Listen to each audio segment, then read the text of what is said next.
Touch my and see what happens. All of you. All of you. All of you. All of you. Oh my gosh, maybe that might be a whole episode. The whole like, Kylie get off your phone. Kylie's the only one who does not feel the wrath of this one. Why? Everyone else in this room. Of what? Do not tell me how to deal with my phone. Oh, let's go. Let's go. Let's go. What do you mean by that? What do you mean by that? I'm not talking about that right now on this podcast. Why not? It's excellent. It's excellent. Do you think there are not so many other couples that deal with the balance of their partner on their phone? Well, they'll have to listen to next episode to find out, because that's not what this episode's about. Oh, dang. You had me on a cliffhanger and I don't even get to talk about it now. Nope. Bummer. Nope. This episode, we're going to talk a little bit about how we had to deal with a new home, working together with space that was not necessarily built for people that work from home all the time. And we'll go a little bit deeper into that on this episode of Common Goal.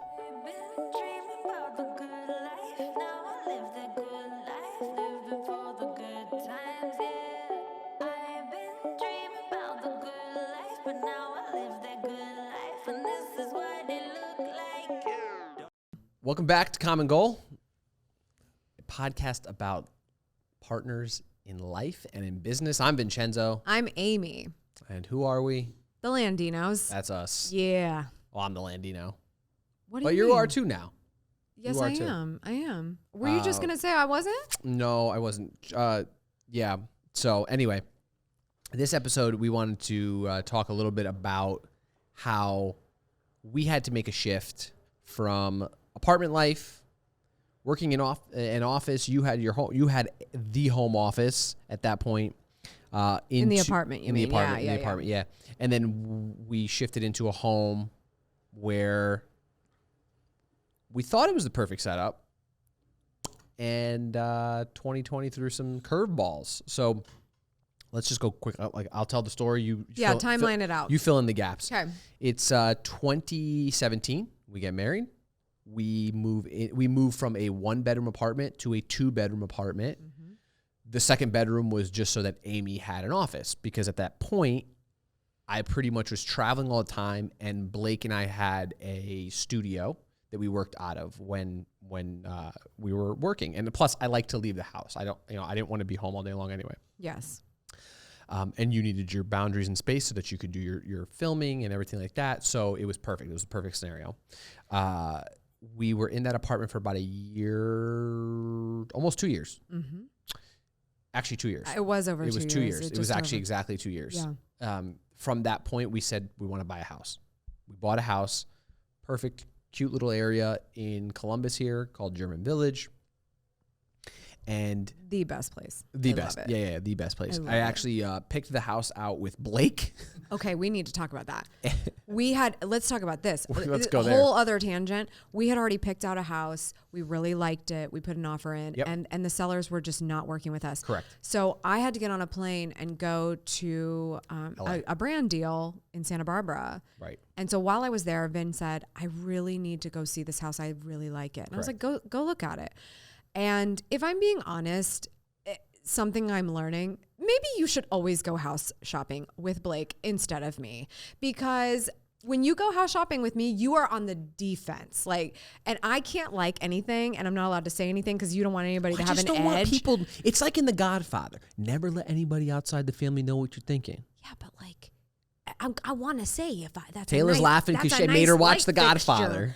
That's a nice light fixture, or I don't love I want to say those things out loud because we're shopping in the moment. But anyway, for whatever reason, and I pointed this out because I said, well, I guess the house we live in, you picked out with Blake because I was out of town. True. I literally land from a red eye and I go see the house. Because we had to take off and leave. No. Yes, we did. We were leaving. We were going somewhere. That could be the case, but we also wanted to see it because the house was about to have an open house. Sure. Oh, right. We yes. wanted the edge on it, so I had to go see it that morning so they would cancel the open house if we wanted to put an offer in. Yes, correct. That's what happened. So that second showing, I'm not going to lie, I was feeling very hesitant about the house that we live in. I mean, let's go deeper. You were crying at the closing. I cried until at the our closing. realtor said, you can't back out of this at this point. Yeah. You have to sign the paperwork. Yeah. Some things happened in the final walkthrough that made me a little uneasy. And it was just adding on to the fact that I didn't walk through the house and love it initially. I didn't. But I had a bigger vision for it, which is part of that whole like type A, type B thing that we've talked about on different podcasts, where I was able to see a bigger picture sheerly out of how I operate, whereas you just couldn't see certain things. But luckily you did trust me. And, I had a hard time. I had a hard time visualizing. It was my first ever homeowner experience, not yours. You've owned in the past. And it needed a lot of work. It did. So it just felt like a really big commitment. I had never put up that much money for any type of purchase before. Of course, it's like your biggest thing. So anyway, we bought it. And I had a certain list of things that needed to be done before I would grace my presence in it. So we didn't move in for about a month. We bought it. So we buy it in December of 2019. Yep. The same week, my brother and my cousin come to town. Actually, the same day we closed, my brother and my cousin came to town. Oh my gosh. And Good Morning, Good Life was launching. Good Morning, Good Life was launching. My brother, myself, and my cousin we went to the Columbus Blue Jacket playoff game, and then later that weekend, we went to the Steelers game out in Pittsburgh. So we weren't even around. We had just closed on this house, and we weren't even didn't even do anything with it. It just sat there. That's not true. We went to the house. Well, I had your brother literally rip off the ugly mantle. Awful mantle that was over the fireplace because we were redoing everything. Yeah. So my brother ripped off the mantle. That was the only thing. I was like, you think you could just rip this off? So that was December 2019. We then went back to Connecticut for the holidays. And we had some contractors come in to do some work that we needed done, as well as whatever. It doesn't matter. Just updating. That's January. That was in January. Actually, in January, we ended up in London. I had a speaking engagement. We had a speaking engagement, and when we visited some friends, Blake and I ended up having to go to Miami early February, right after the Super Bowl. We were in Miami of 2020, and I think the minute we got back, or that was we had just moved into the house, and Blake and I left again. We had to travel. Yeah, I was gonna say we had moved in. We moved in the day Kobe died. That's right. So I think that was January. We found out while we were moving. Can we dedicate this episode to Kobe? I think we should. Yeah, that was actually so awful. Yeah, a lot of perspective that day. Well, so anyway, we move into this house. That was a lot of detail. Yeah, we move into this house, and we're thinking Blake and I with Aftermark, we had so much stuff lined up. We're barely gonna be home. I'm like, this is great. We have a nice place to come hang our hat on. Tons of space for never being Amy home. had tons of space for an office. And a dressing room. This is awesome. This is bad. And then 2020 happened. And things changed with how we went about our day to day. I'm one of those people I loved being on the plane. Loved being on a plane. Loved hitting the Delta Sky Lounge. You're a competitor. Delta Lounge. It was awesome. You wanted your status. I loved racking up my miles. I loved my Delta Diamond status. Blake and I got picked up by the Delta Porsche in New York. They picked us off we walked off of the plane. Didn't even go down. Didn't even get off the plane, and they met us with Vincenzo Landino and Blake Guidry. We got onto the Porsches. Why did you get that? Because I have Delta Diamond status. Which you had just hit for the first time. Which I had just hit for the first time. I had just missed it the year prior. That's a moment. And so I love that, right? I live for going to the lounge, grabbing a Negroni or a Bloody Mary, depending on the time it was. What is the food that you miss from the lounge? Oh. Because we always get the naan. Remember the naan? The naan. Yeah. They had great garlic naan with some hummus and stuff that was really, really good. Oh, chicken was great. I don't know. It was rituals, man. Just so. Oh, the shower, taking a nice shower in the lounge before getting on a red eye. But that was I'm actually thinking about it and getting so excited about being in a Delta lounge, right? We were, and in fact, the trip from Miami, the last trip we took, remember, we got stuck in that airport overnight. We ended up there was storms. Blake and I ended up getting a hotel. We met an analyst who who worked for one of our clients. She got us like some crazy discount at the hotel. We ended up making friends with her and some of her other analyst friends, hooked us up with their rate, their like group rate at the hotel. Oh my gosh. And we ended up, that was the last time I was in a hotel bar, like Blake and I having dinner at a hotel bar, drinks, and that was it. But I didn't know that was going to be the last time for a while. It's going to come back. I know that. But when we bought the house, it was not set up for me to be home every day. It was not set up for me to be home. I love how this is all about you. Well, it's about, because that is a huge deal. It is a huge deal. It was not set up for me to be home every day. You were set up to have your office in the nice third floor loft. You had already taken up one bedroom for your closet. I took the second bedroom was about a good size in German Village for a small nursery. And I was like, this is a dressing room. This is a closet. So Amy, this is a closet. So you built a closet for yourself. Yes. We built a nice closet. Yes. Like, whatever. And the third bedroom was actually, to start, just a little transitional den, because you go through it to go up to the attic, and we were sharing the loft. It's a loft, call it not an attic yet. The loft. We shared it as an office, and you can probably see this on Amy TV. We filmed some episodes in the loft, and then I switched to the third bedroom later. But it wasn't built for me to be there every day. No, because what happens is, especially when you work in a media-driven industry, you're both always doing podcasts, and you're both always shooting video, and you're both always on Zoom calls at the same exact time. Get off the Wi-Fi. I mean, ridiculous.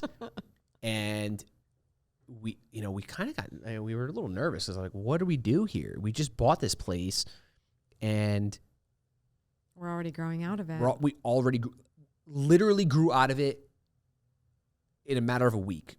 All of our clients canceled their events for 2020 within 10 days of each other. Blake and I knew, okay, well, we're not going to the office this whole and I don't want to focus on the pandemic and aspect. Also, just to be fair, like, I also travel a fair amount. Also, sure.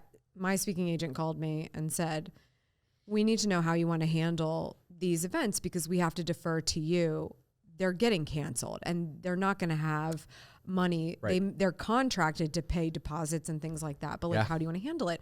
And I just knew that the 6 figures we were about to lose in speaking, we needed to just let it go, because we're not, going to help ourselves by holding people to the letter on this when we're going through a global pandemic. Like, you just gotta be empathetic. But there were quite a few travel situations that got canceled on my end as well, where we do kind of get that alone time, that change in scenery, that re-energizing. When you travel and you do something you're really good at because you were paid to be flown to do it, it fuels you. And we haven't had any of that. As many people, I think, are feeling it in the same way in their own ways. Yeah. So, here we are in this house. It's new to us. It's a good size for the area it's in. It's a great size for the village, but it was not built for 2 individuals to run 2 companies from it that need, especially, where we're media-based companies that we are trying to, again, be on video, be on audio. Like, we have a very specific need. And so, man, we have learned so much. We've rearranged the house probably 57 times. But you know what? You want to know something fun about me? I don't think you know this. Oh, geez. I used to rearrange my bedroom as a kid, like every 3 months. Yeah. Because it just gave me a different feng shui. It gave me a different view. It gave me a different So you like this? It's a game for you. I love it. I think you need a refresh. You need a change up every once in a while. I was the one getting tossed all over the house. Yes. You are very weird about your things. You don't clean up your things, but you want to know where your things were left. My car is at immaculate. All times. That is, I was going to say this in a previous episode. The only area that you are type A is with your vehicles. It is my cars are ridiculous. My cars are immaculate. It's ridiculous. But here's the thing. Working together in the same space, working together is one thing. Working together in the same space that also doubles as your home is a whole nother ballgame. It's a whole nother level. We fought quite a bit in the first couple months of like having to be together. Cause it was like, Vin, you got to get off the Wi-Fi. All right, babe, but I'm doing that. It doesn't matter. I have to do a live stream. Okay. Babe, let's be fair. I never said that it doesn't matter, but I never said it doesn't. Your work doesn't matter. I didn't say no, not at all. Not work. No, that needs to be said. But there was a lot of times where it was like, you had live streams. You got to get off the internet. Yeah. For whatever reason, the internet can't handle 2 people on a live stream at once. Oh my gosh. Well, it's like turn your TV off. It's insane how much we have to be experts in this for sure. For sure. I don't know. Blows my mind. Turns out our hotspots are better than our internet anyway, so we've been using those a lot. I guess so. Thanks, Verizon. Verizon. You trying to get a sponsor? Or? Always. I'm a brand. Okay. I'm a brand. When I say this in the last episode, I'm a brand. Listen, all right. Okay. Yeah. What I learned was for the modern entrepreneurs that work together, like this situation, like you and I. So if you are similar to Amy and I, and you work together, you're living together, whether you're friends or married or whatever it is, you got to find the right space. Holy cow. Yeah, but I think that's a challenge. It's hard. That's a challenge. If you are where we live right now, and I think in a lot of places currently from a buyer's perspective, the real estate market is in the favor of the sellers. So it may not be possible for everybody to move. It's probably not. So I think that it's important to share some advice about how you make it work where you are. Well, for us, so for what we had to do was we had to consider, and again, realistically, who needs what space. You are shooting more video for yourself. We were shooting more video for clients. We were doing a lot of remote work. So at first, where we were in the loft together, we thought like, oh, this is cool, but I couldn't be behind your shots. Right. And I couldn't be behind your shots because I wasn't camera ready. Right. So we realized that don't take a Zoom call right now. Correct. So Amy needed a dedicated space. Yeah. We just had to do that. Out of sheer priority, Amy needed the space for her own somewhat studio. So we built out the space for you. We built out like a mini set for you, the lighting, everything, so that you could shoot there. And what that allowed me to do was I could be upstairs in the loft without bothering you. I can be on my Zooms. I could be on phone calls. I could be, shooting, doing remote client work, and it was not affecting you, and vice versa. And if I needed to go down to the kitchen, it wouldn't bother you, right? So those types of things work, or kitchen or whatever, take the dog out, all those types of things. But we did struggle for like figuring out how the house would be set up. I mean, our house is set up to create video and shoot things and create media. Like that's the first thing we think about, right? It's like our bedroom's a bedroom, and that's like the only sanctuary. Everything else is a potential shooting area for something, right? Like Blake and I are shooting Negroni, how to make a Negroni videos for a project, or we're taking a call, whatever we're doing. And so there's an area that is like perfect for that in case I can't go through your room to get to my office. So we've had, it's been a little bit of a struggle to figure it out, but we did. I think we're finally in a good spot where right now, a full year later, crazy to think about, we have a home that is set up. Now it's not perfect, but it works right now. What do you think has been a turning point? Like what is one of the biggest things that we did to make it work for you? Just me accepting that you have two full bedrooms in the house as your own. That's taken a process of acceptance for you. No. The 2 cleanest rooms in the house, by the way. Oh, please. Yeah. My loft is immaculate. Oh, Blake? My loft is immaculate. My loft is immaculate. Please. But now, to be fair, the loft has the Peloton. It has a guest bed. Yep. It has your office. It's a good size loft. It has a gaming console situation. Got my PS4 going on. Up there. There's a lot going on. I would love a PS5, loft. But it's got a PS4. So you could do all kinds of things. You could take a nap. You could play video games. You can get on the spin bike, which I do.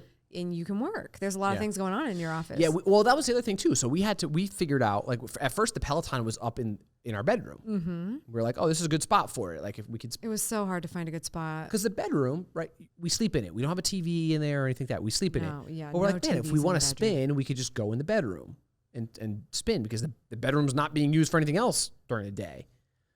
So we thought about that way. But then we realized that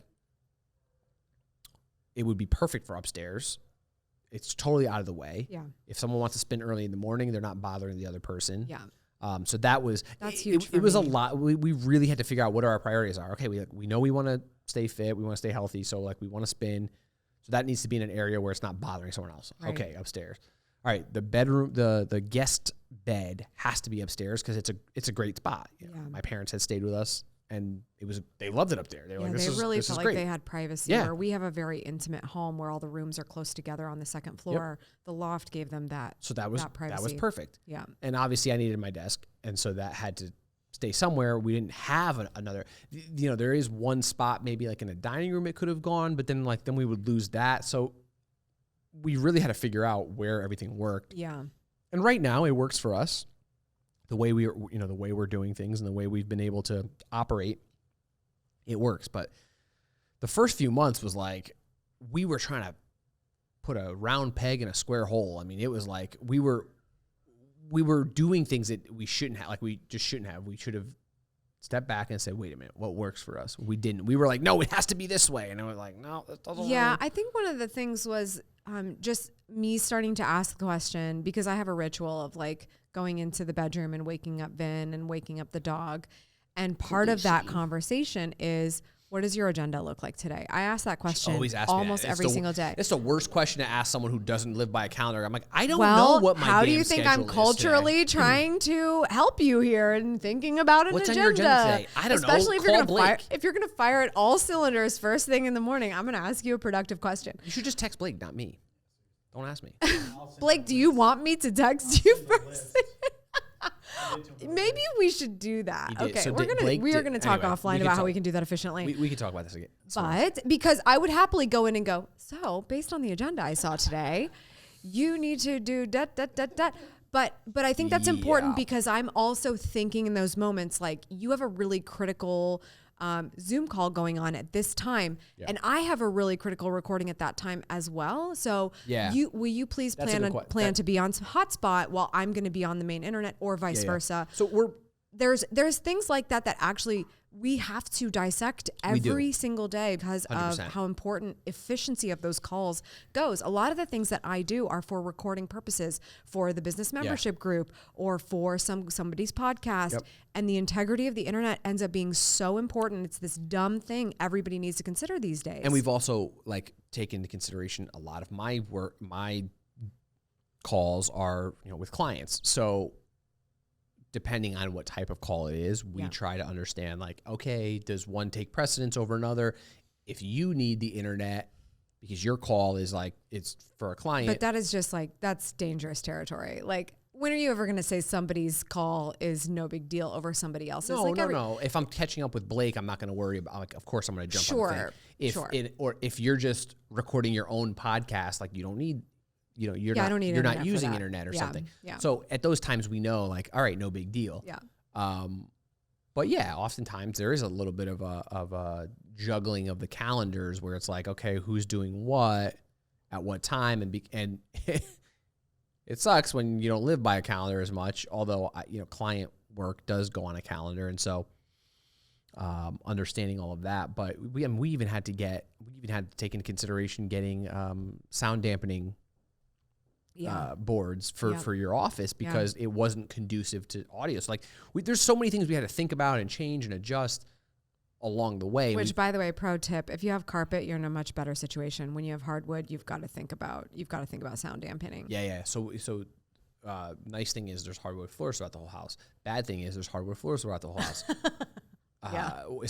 Especially when you're recording audio or you're recording video constantly, it's a very hollow sound in the recording. So we had to get carpet. We put carpet down. The loft thankfully has carpets. It's a perfect and it has eaves which make the ceilings a little bit tighter to it kind of tightens the room up. So the recording upstairs in the loft was actually perfect. Yeah. But it just didn't work. So we had to figure out, okay, how do we make this room conducive to recording for Amy?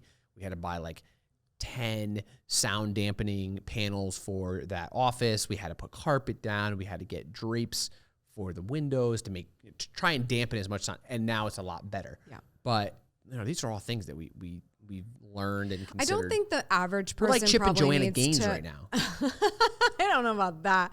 We're turning our house into a studio in a lot of ways. I think a lot of people have to do that on a micro level. Like they need a good Zoom corner, which I do feel like I've created for my YouTube content on Amy TV. Yeah. And it ends up being a great Zoom corner, like a real Zoom call. Yeah. And the other, I think this is actually really cool. I was able to turn the things that we learned about building out our own work from home situations into a client offering. So now I've had clients reach out. I've had new clients ask like, hey, can you help with this setup? And I'm like, yeah, give me the scenario. And here it is, because we've worked through literally 4 different scenarios in this one home in 1 year. Yeah. And so I was able to take that and kind of translate it into, I can help you, all these things. And we were doing that already. Blake and I were doing that with Aftermark. So it was very simple to say, well, I actually have this work from home situation. I can help you with that. Or, even telling our clients like, okay, are you sure you're the Wi-Fi? Like, is your husband using the Wi-Fi? Like that's happened so many times, even with our C-suite client level clients, CMOs of massive companies. We're like, okay, well, are you in the right space? Are you in your office? Why did you choose the window to be behind you? Yeah, I mean, are your kids going to be running around near that room all day long? Maybe that's not the room for you. Bless their hearts, is that your only choice? Okay, well then tell your kids to go take a hike for that hour. Like we got to figure this out. Not that easy, by the way. And it's not that easy. I get it. But yeah, it's been cool how we've been able to translate that into business opportunities as well. But it's a learner's curve. Huge learning curve. We only, I want to say we just got super comfortable with it within the last 3 months, where it was like, yeah, we're super cool with the way it's working out. I mean, incidents still happen, but yes. They do. I get passionate. I get loud when I'm on a call. I mean, it is what it is. And sometimes she's like, I can into hear my office you, or I'll just come walking down into your office and be like, babe. Literally yesterday, you ran into my light and said, ugh. Like, oh my gosh. I'm talking to the dog. Sometimes I'm talking to a dog. Anyway. I talk very loudly to her. But I think even more relatable is like, we're working from home. We're living at home. Yeah. It can start to be really complicated. You and I know what's up. Some people live at home and their significant other feels like home is home. They may still have to go to a place to work. Or the kids are like, mom's home all day. This is the best. Like they don't understand. So the boundaries end up not necessarily being of the adults or the partners, but of the other people that cohabitate there and understanding what's going on. So I guess to kind of like, you could talk about the workflow of that. I actually, funny enough, you took our work from home learner's curve and turned it into something. So did I. I created a course with Creative Life on mastering work from home life balance. The big thing is turning off. When do you know you're not working anymore? When you're always at home, no matter how big or small your space is. A lot of people have small spaces. There may be a lot of people who weren't blessed to go, I think, end of 2019, I should get more space right now. It just so happened to be where we were our life, and it paid us in dividends in the pandemic because it may feel small now, but we would have been struggling in the apartment in 2020. I probably would have left the house a lot big way. I would have left the apartment a lot more. Even in the pandemic, I would have found places to go regardless, because that's who I am. I'm surprised that I actually enjoy being home as much as I do right now. But because we have the home, I can go out in the garage and do something. I can go to the basement. Yeah, you were working out in the backyard and stuff in the summer. Working out in the backyard. Yeah. So it gave me more of an opportunity to not necessarily be working in the home. I could work on the home. I could take care of the landscape, whatever I was doing. So that helped a ton. But I will say that for those that don't have that situation. If you're in an apartment and you have a 1-bedroom apartment in New York City or something like that, get out of the house. That we learned that too. We started taking walks every morning. But we tried to do it twice a day when we could. When it wasn't insanely cold. Like now it's just gotten really cold and it's limited to me taking walks by myself with the dog in the morning. But that was critical. Like getting out of the house in the morning. And then we tried to even, we were doing it twice a day. So we were trying to go before dinner or after dinner and like walk off dinner, take a walk, just get outside. The other thing too was like we made one room. We have one TV in the house. Or we have two. We have one in my loft too, but we have 3. I have one. Oh, too. You have one in your office, right? Yeah. So we have, but I'm saying we have one TV in the house. We have so many TVs, it's ridiculous. We have one TV, but not in the bedroom. We have one TV where we actually watch TV, like together. Yes. And so and again, we don't watch. We don't watch it. I don't watch nearly as much TV as I did earlier. No, it's just the habit of we eat dinner in front of the TV for an hour. That's something just because of the pandemic we've gotten into the habit of. We used to sit at the table together at their apartment, but and we'd also have other engagements. We'd go out sometimes. Like it just the world has changed lately. But making like one room or one area. Again, I know not everyone has maybe another room, but we made one room that it was like, this is a space that we can hang out in. So we have our beautiful fireplace that we get to hang out in front of. We do have a TV, so we watch shows or documentaries, whatever we choose to pick up. And that's like, this is where we stay to get away from everything else because they're on different floors and we get away from that. Yeah, you have to be able to get away. But here's the other thing, and this is something I talked about in the course because some people have no other choice but to sit at their dining room table to work. Mm-hmm. It's the only space productively they can sit a computer and do their thing. Go put that away. And at the end of the day. It's complicated. Turn it off. Yes, you do have to have those lines, and you also have to be able to say, I'm sitting at the dining room table, but I'm not eating right now. Yeah. And other people might have to eat while you're sitting there. And so those boundaries are important, and communicating those boundaries with the people that you live with is important. Or if it's just you and all you've got is your dining room set up or your breakfast nook or whatever, and that's where you sit because that's more productive than sitting at your coffee table in front of the TV, then just recognizing, okay, when I shut the laptop, and I say this to Vin, what time do you think your day is going to end? What time are we walking away from those rooms? Because I want to make dinner. I want to have us get aligned for and we have to have that conversation so that we do. We do. And those are the boundaries we started to set a lot more and take a lot more seriously because it was crucial to just our mental health. I mean, especially when the house is your studio and when you're focused on like the businesses first in the home, you've got to turn things off. I mean, I've physically been turning off my computer at my desk, like turning it off, not just put it to sleep, it's off. And that was like a subconscious step, like, okay, computer's off. Yeah. I have to sit here. I mean, not that MacBooks take forever to fire up, but it's like I still have to fire it back up if I need to work. It is a mental thing. Yeah. I don't just pick up the phone. But yeah, you do most of your business on the phone anyway. I do. So. But having that ritual of like turning it off is like, okay, I'm done. And I turn off like my soundboard so my mic is done. Like I have to physically turn it off or else I don't feel like I'm away from it. Just run back upstairs to do this. Nope, I'll just do it tomorrow. Like having, and again, I'm speaking more for probably folks that have their computer in their living room, like we did in the first apartment, you know, where it was a 1-bedroom apartment and you were literally working in the living room. You have to turn it off. Mm-hmm. You have to turn it off. Yeah. Oh my God, you have to turn it off. You have to turn it off because you're only going inches away to live the rest of your day. But you have to find ways to get away from it too, like step away, get away, turn the thing off, make dinner. Like physically cooking dinner, grill on the grill, whatever it is, whatever your situation is, go out to dinner, just get away from like the what's tying you into that space. Yeah. Super important. I agree. If you liked this episode, feel free to head on over to Apple Podcasts and give us a subscribe, but also a 5-star review. True and honest review. We want to know. We want to know what's up. 5-star.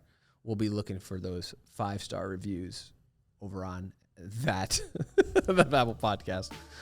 We'll talk to you on the next one.